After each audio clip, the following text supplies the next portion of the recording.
Class 8 chapter number 8 comparing quantities राशियों की तुलना।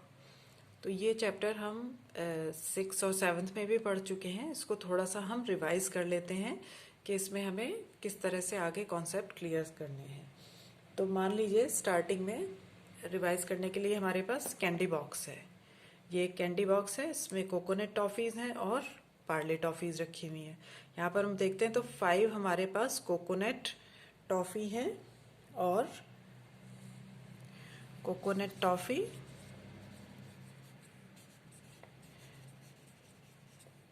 5 हैं और पार्ले टॉफ़ीज़ 20 हैं। तो इसमें अब हम रेशो या अनुपात निकालेंगे। रेशो आपको याद आ रहा होगा, अनुपात या रेशो कैसे निकालेंगे। कोकोनट टॉफ़ीज़ का पार्ले टॉफ़ीज़ के साथ रेशो या अनुपात। कोकोनट टॉफ़ीज़ हमारे पास कितनी है 5 और पार्ले टॉफ़ी हैं 20, 5:20। इसको हम फ्रैक्शन में कैसे लिख लेंगे। फ्रैक्शन में 5/20, 5 1 ज़ा 5, 5 4 ज़ा 20। तो ये 1/4 आ जाएगा या रेशो हमारा हो जाएगा 1:4, 1:4, 1:4 आ जाएगा।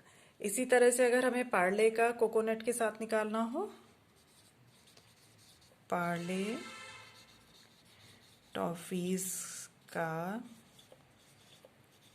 कोकोनट टॉफ़ीज़ के साथ रेशो। अब पार्ले टॉफ़ीज़ हमारे पास 20 और कोकोनट हैं 5। इसको हम फिर से फ्रैक्शन में लिख लेंगे। फ्रैक्शन में हो जाएगा 20/5, ये हो जाएगा 4/1 या रेशो हमारा आ जाएगा 4:1। यानी कि पार्ले टॉफ़ीज़ कोकोनट टॉफ़ीज़ की 4 गुनी है, 4 टाइम्स से आ गई हैं, ज़्यादा हैं। इसको अब अगर हमें परसेंटेज में चेंज करना हो, इसको परसेंटेज में निकालना।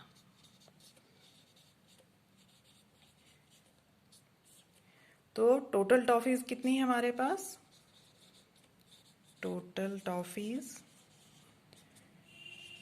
20 + 5 = 25।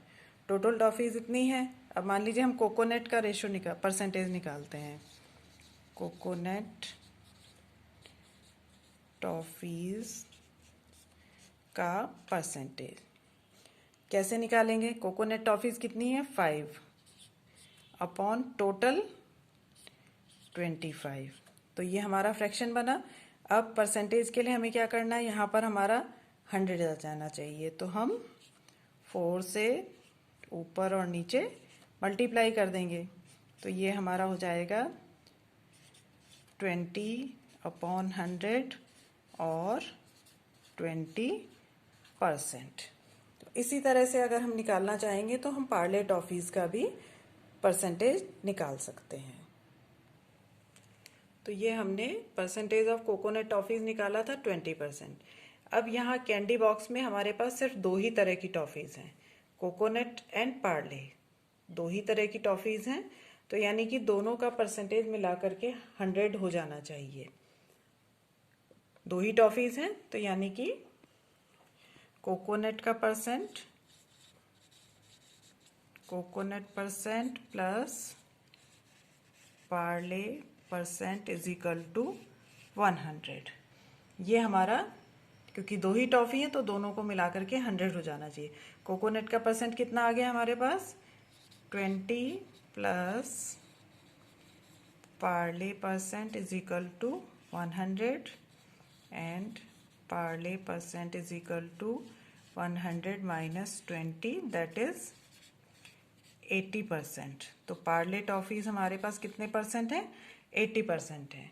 तो इस तरह से हम एक का परसेंट भी निकाल सकते हैं और दूसरे का माइनस करके ऐसे भी निकाल सकते हैं या मल्टीप्लाई करके सीधे निकाल सकते हैं।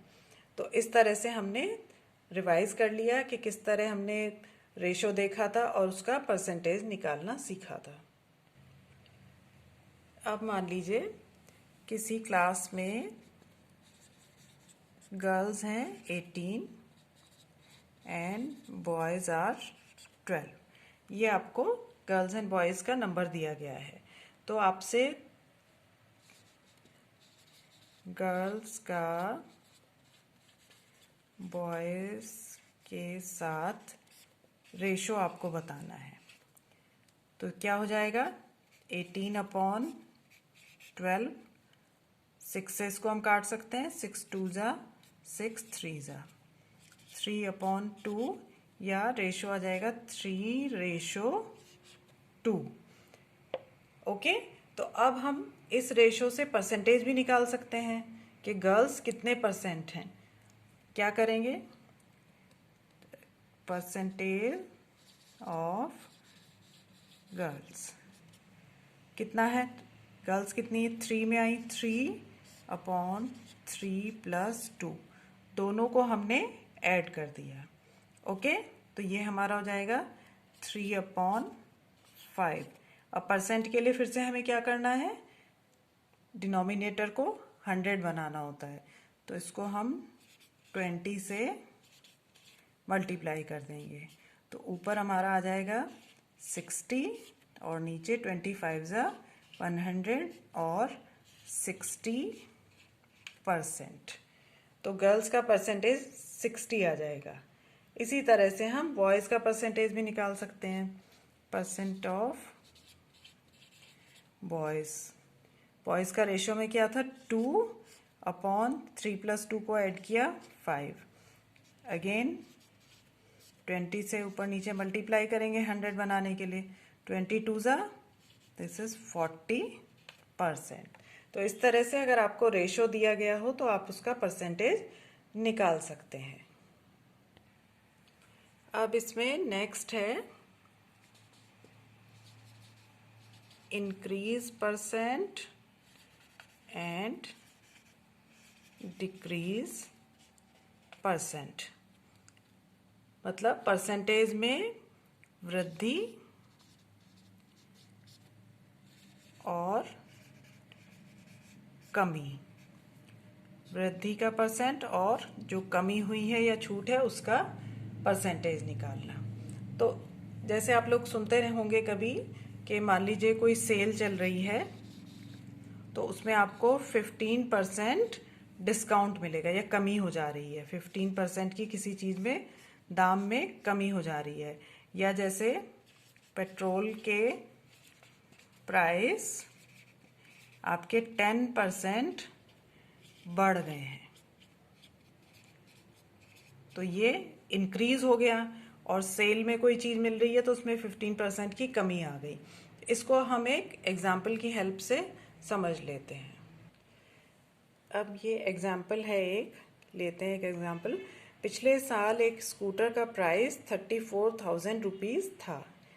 इस साल उसके दाम में 20% की वृद्धि हो गई है। स्कूटर का न्यू प्राइस क्या है, वृद्धि मतलब इंक्रीज हो गया है, 20% इंक्रीज हो गया है। पहले 34,000 था, अब 20% इंक्रीज हो गया है। तो न्यू प्राइस निकालने के लिए पहले हमें ये निकालना होगा कि 20% जो इंक्रीज हुआ है वो कितना है। यानी कि इसको हम कैसे निकालेंगे, 20% ऑफ 34,000 या 34,000 का 20%। पहले हम ये निकालेंगे तभी हम उसका दाम न्यू वाला बता पाएंगे। ये सॉल्यूशन हम मतलब हल निकाल रहे हैं सवाल का। 20% ऑफ 34,000 और 34,000 का 20%। यहाँ पर का आया, का मीन्स हमें मल्टीप्लाई कर देना है। 34,000 इंटू 20/100, परसेंट का मतलब 100 आ गया। ये यहाँ पर 2 zeros हमारे ये कैंसिल हो गए। अब ये आ गया 340 मल्टीप्लाइड बाई 20। 340 20 2 से ये दोनों ज़ीरो ऐसे ही आ जाएंगी। 2 4 ज़ा 8, 2 3 ज़ा 6। ये हमारा जाएगा 6800 रुपीज़। तो ये हमारा 20% जो इंक्रीज़ हुआ है वो आया है। अभी हमें न्यू प्राइस निकालना है, तो न्यू प्राइस ऑफ स्कूटर 34,000 उसका ओरिजिनल प्राइस था लास्ट ईयर वाला, प्लस जो ये इंक्रीज हो गया है 6,800 रुपीज़ इंक्रीज हो गया है। तो उसमें हम इसको 34,000 में ऐड करेंगे। 6,800 0 0 8 6 4 10, ये आपका आ जाएगा 40,800 रुपीज़।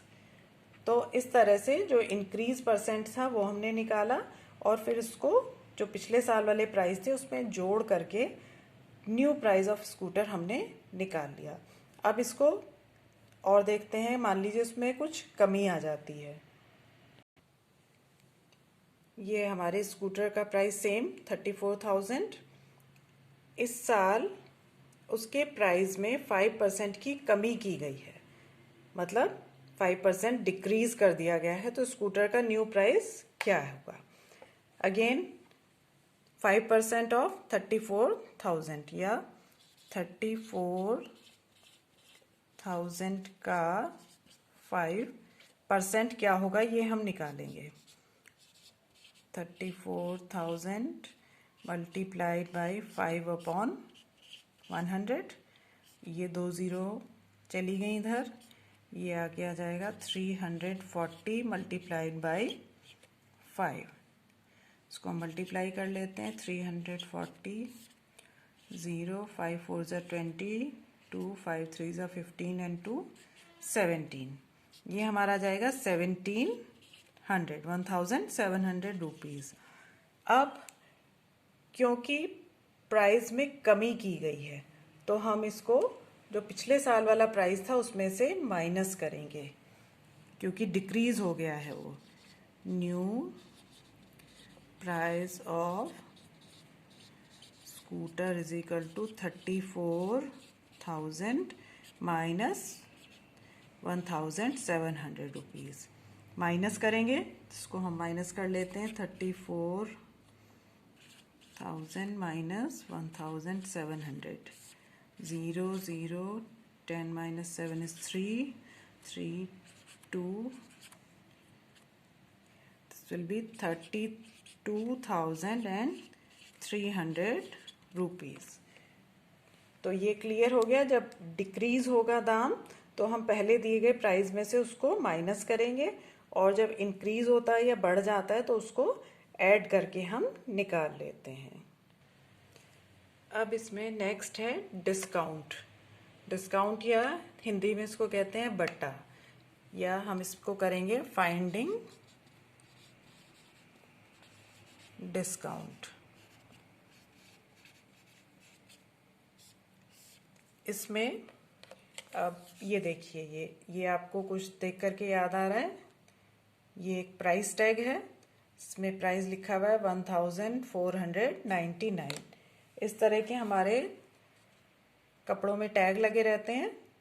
जैसे इसमें कितना प्राइस है 999। तो मान लीजिए 999 का ही हम एग्जांपल लें।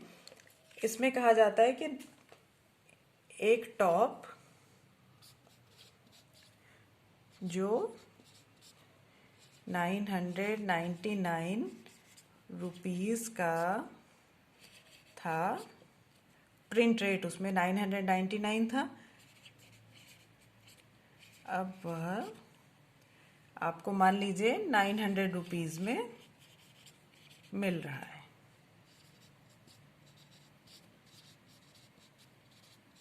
तो डिस्काउंट निकालना है आपको। डिस्काउंट ज्ञात कीजिए। डिस्काउंट के लिए सिंपल है, कैसे निकालेंगे? डिस्काउंट या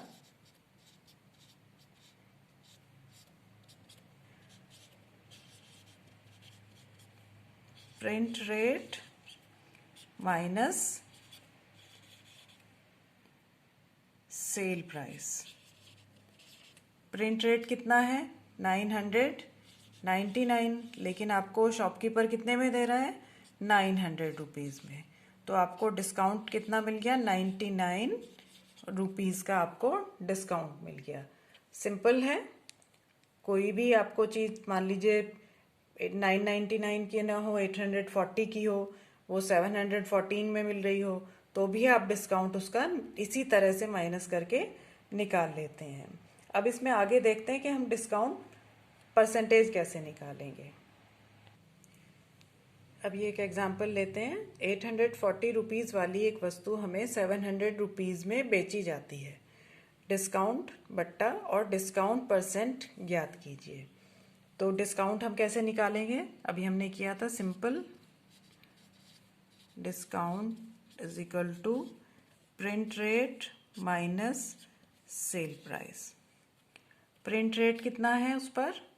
840 माइनस सेल प्राइस। हमको बेची कितने में गई? 714 रुपीज़ में से। तो 840 minus 714, 10 minus 4 6, 3 minus 1 2 1।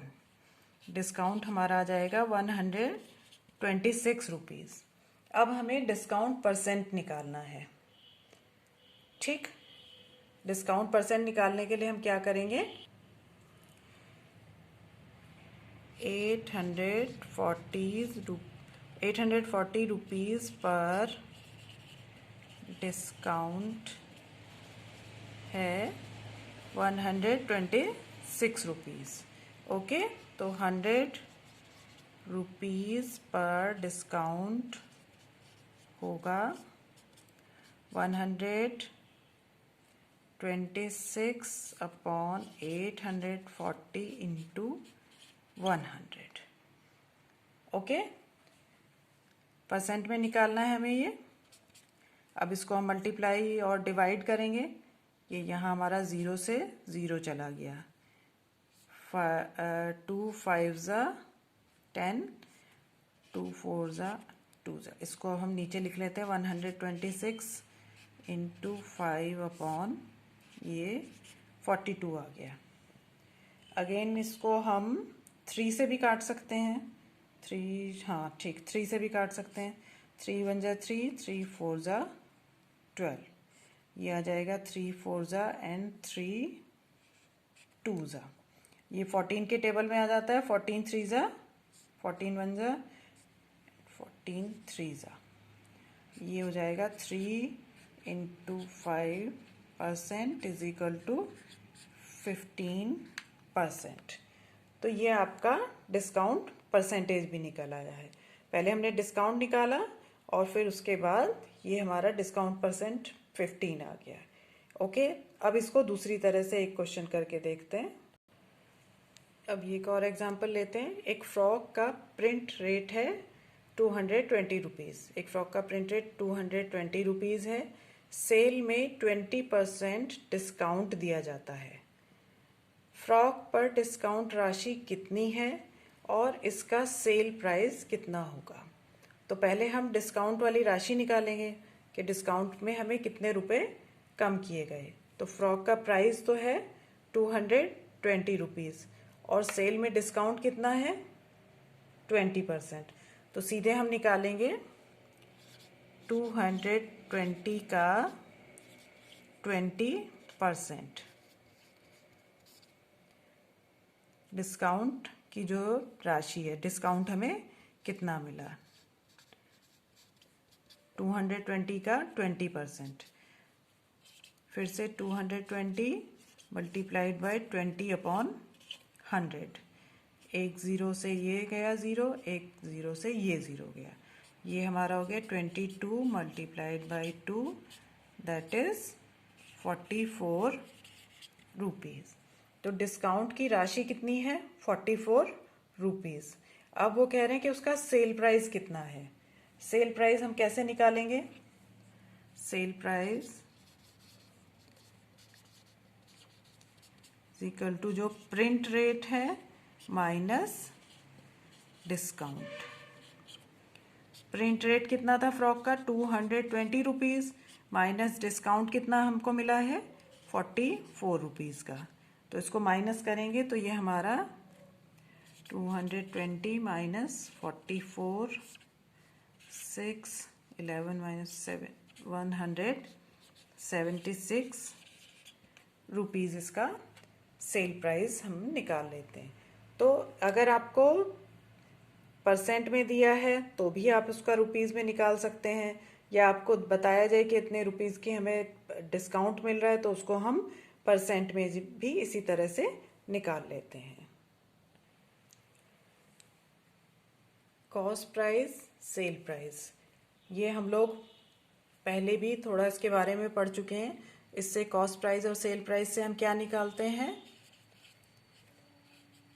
Profit and loss. हमें लाभ होता है या हानि होती है, इन दोनों प्राइस से हम पता लगा लेते हैं कि हमें लाभ होता है या हानि होती है। अब मान लीजिए जैसे ये डस्टर है, ये डस्टर है, रब करने के काम आता है। ये मैंने कहीं ऑनलाइन मंगाया, आजकल सब चीज़ें ऑनलाइन आ जाती हैं। तो मान लीजिए ये ऑनलाइन मैंने मंगाया तो मेरा इसका कॉस्ट प्राइस ये मान लीजिए 30 रुपीज़ का मुझे मिल गया। अब मैंने ऑनलाइन मंगाया और मैंने इसको आगे कहीं सेल कर दिया, तो सेल करने पर मान लीजिए ये मैं सेल कर देती हूँ, उसको सेल प्राइस हो जाता है 45 रुपीज़। ठीक, मेरे को इसकी कॉस्ट पड़ी 30 रुपीज़ की और मैंने इसको आगे सेल कर दिया 45 रुपीज़ में।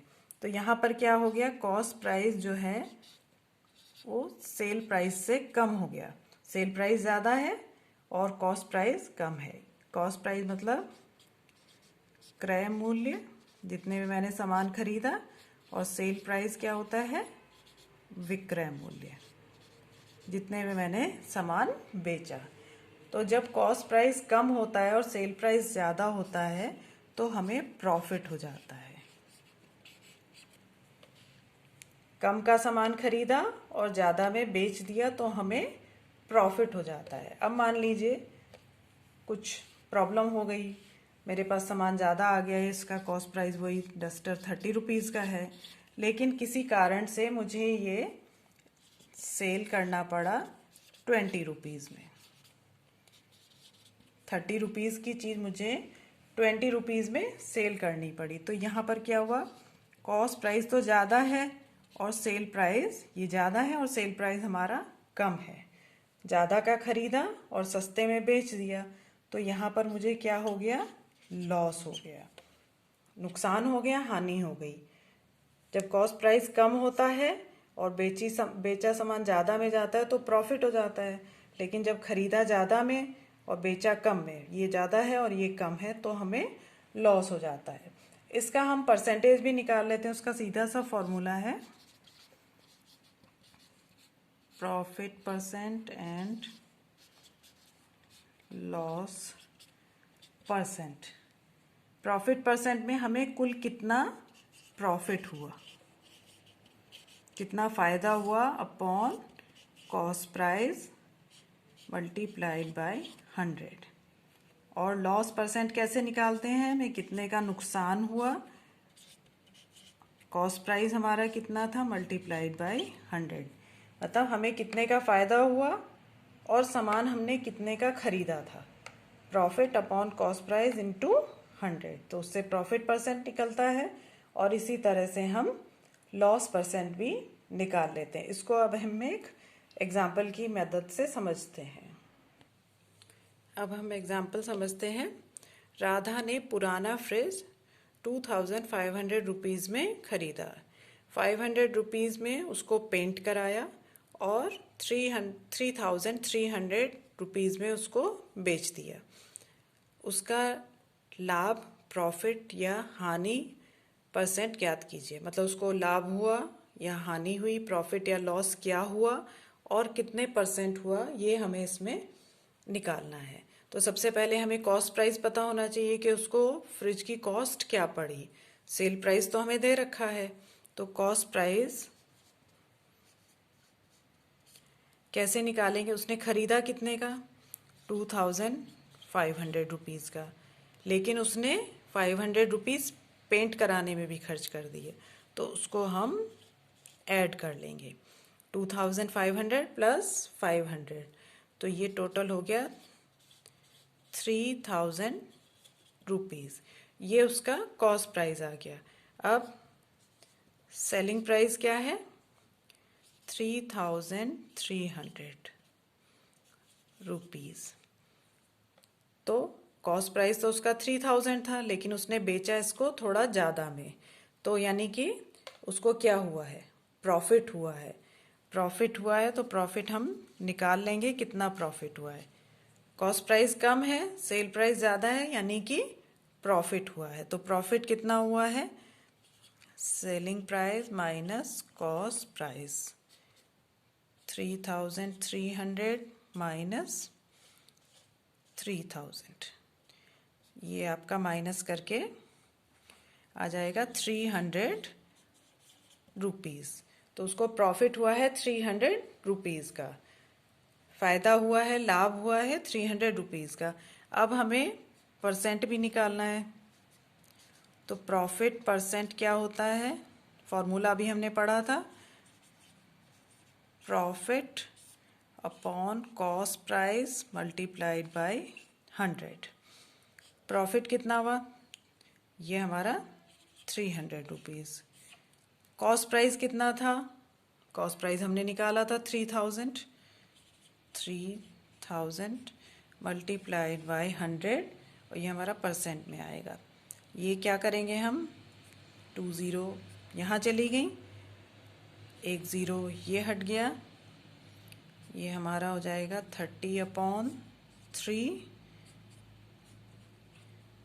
3 1 ज़ा 3, 10 ज़ा, तो ये हमारा आ जाएगा 10%। तो प्रॉफिट परसेंट कितना आ गया? 10%। तो इस तरह से क्वेश्चंस में हम ये सॉल्व कर लेंगे। पहले प्रॉफिट या लॉस निकालेंगे और उसके बाद हम परसेंटेज भी निकाल लेंगे। अब एक चीज़ और हम समझते हैं, जैसे ये आपने मान लीजिए कोई सामान खरीदा, ठीक है? तो सामान तो आपका है, लेकिन ये आपको इसमें देखिए नीचे कुछ और भी चीज़ें लिखी गई हैं, CGST GST ये सब लिखा हुआ है, और ये अलग से दाम इसमें नीचे जोड़ दिया गया है। जैसे मान लीजिए और आपने कुछ सामान खरीदा, उसका बिल है, लेकिन ये साथ में टोटल अमाउंट उसमें आपको टैक्स समरी जो दी गई है कि ये इसमें और ऐड कर दिया गया है, या इस तरह से बिल आ जाता है आपका, जो आपने सामान लिया प्लस उसमें परसेंटेज कुछ और ऐड हो जा रही है। यहाँ पर जैसे आपने 238 का कुछ सामान लिया, उसमें 5.98 और फिर 5.95 2.5% के हिसाब से करके ये फाइनल बिल आपका बैठा। मतलब आपने जो सामान खरीदा 238 का था वो, उसमें ये आपको टैक्स भी देने पड़े, तब आपका ये फाइनल बिल आया। तो इनको हम कहते हैं वैल्यू एडेड टैक्स या गुड्स एंड सर्विस टैक्स। इसका कुछ अलग अलग परसेंटेज हमारे बिल्स में जुड़ जाता है। मान लीजिए जैसे आपने कुछ खाना खाया, यहीं पर था कि आपने कुछ ईटेबल या खाना लिया, उसका बिल था आपका 238 रुपीज़, लेकिन उसमें आपको साथ में टैक्स भी देने पड़े। टैक्स आपके करीब जो है इसमें 12 रुपीज़ का टैक्स हो गया। तो आपका जो फाइनल बिल होगा, फाइनल बिल जो आपको पे करना है, वो इनको ऐड करके 250 रुपीज़ जो आएगा वो देना पड़ेगा। ये आपके वैल्यू एडेड टैक्स आपके सामान के ऊपर, या goods and service tax. GST आजकल सभी बच्चों ने सुना होगा, सभी को मालूम है जीएसटी के बारे में। तो वो ऐड करके आपका फाइनल बिल बनता है। जो आपका सामान की प्राइस है उसमें टैक्स जोड़ने के बाद ही आप पेमेंट करते हैं। फाइनल प्राइस आपका ये बैठता है। इसको हम एक एग्जाम्पल की हेल्प से समझते हैं। एक शॉप पर फुटबॉल का प्राइस 450 रुपीज़ था। बिक्री कर या वैट 5% था। तो बिल की देय राशि कितनी थी, मतलब हमने कितने का बिल दिया। तो इसको हम 5% से लेकर के चलेंगे इधर से। जैसे मान लीजिए ₹100 पर टैक्स है कितना, 5 रुपीज़ का। जब 100 रुपये हैं तो टैक्स हमें 5 रुपीज़ देना होता है। तो अगर ₹1 पर टैक्स होगा कितना, 5/100। और हमारे फुटबॉल का प्राइस क्या था, 450 पर टैक्स होगा, ये हमारा हो जाएगा 5/100 to 450। ओके, ये 0 से 0, 5 2 ज़ा, ये हमारा आ जाएगा 45/2। इसको हम डिवाइड कर लेते हैं 45 को 2 से।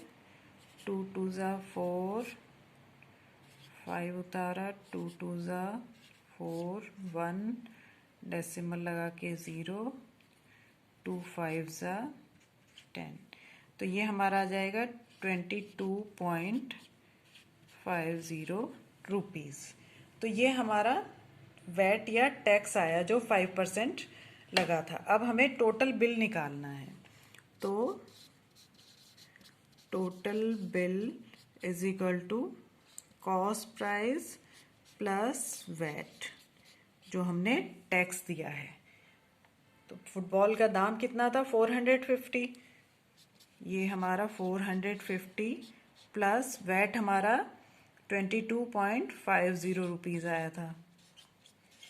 इसको हम ऐड करेंगे, 450 22.50, ये 2 5 2 7, ये हमारा आ जाएगा 472.50